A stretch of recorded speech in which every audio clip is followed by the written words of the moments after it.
करने के लिए यहाँ जमा हुए तमाम साथियों, अभी पिछले महीने मई में ही हम लोग दरभंगा में बिहार का सम्मेलन हो रहा था, तो जमुना जी मिले लंबे समय के बाद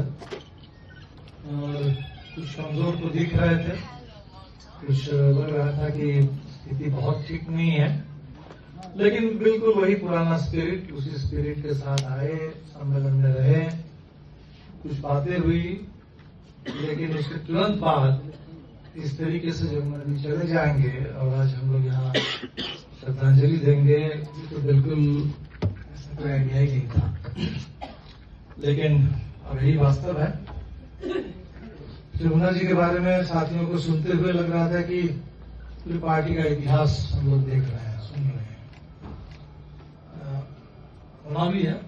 करीब नक्सलवादी के उस शुरुआती दौर से लेकर इस आखिरी इस पड़ाव तक एक यात्रा रही है।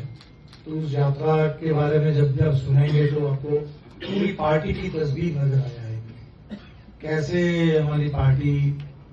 उस पूरे 70 के दशक के शुरुआती धक्का उसको झेलते हुए एक पार्टी कैसे आगे बढ़ी। उसी पार्टी के निर्माताओं में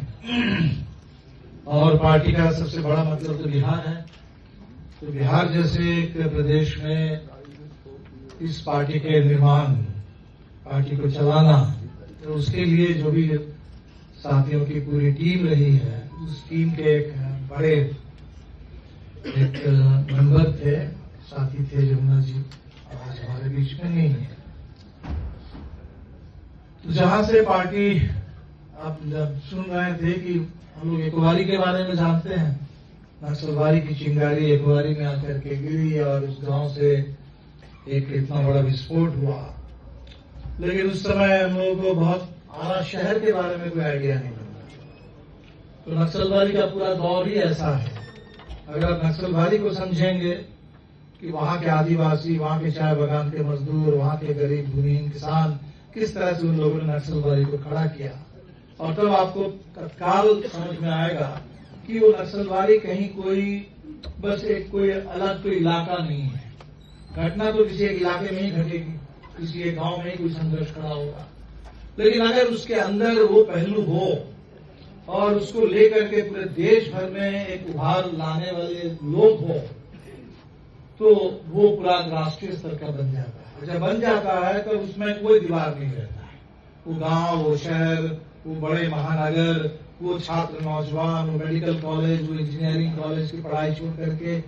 मेडिकल और इंजीनियरिंग की पढ़ाई छोड़ना तो रिलेटिवली कह लीजिए आसान है। 20 साल की उम्र में आपने तय कर लिया कि भाई हमको इसी रास्ते पे चलना है, आसान है। 40 साल की उम्र में नौकरी छोड़ करके कि हमको काम नहीं करना है, बैंक की नौकरी छोड़ देना है, स्टील प्लांट की नौकरी छोड़ देना है, रेलवे की नौकरी छोड़ करके फुल टाइमर बन जाना है, और समझ सकते हैं कि किस तरह का नक्सलवादी का वो दौर था। और उसके बाद जब वो धक्का लगा, उस धक्के से अगर पार्टी फिर से खड़ी हुई, तो उसके तो 2-3 ही बुनियादी सूत्र थे जो चारों मजेदार के आखिरी लेख में, उनके आखिरी रचनाओं में है।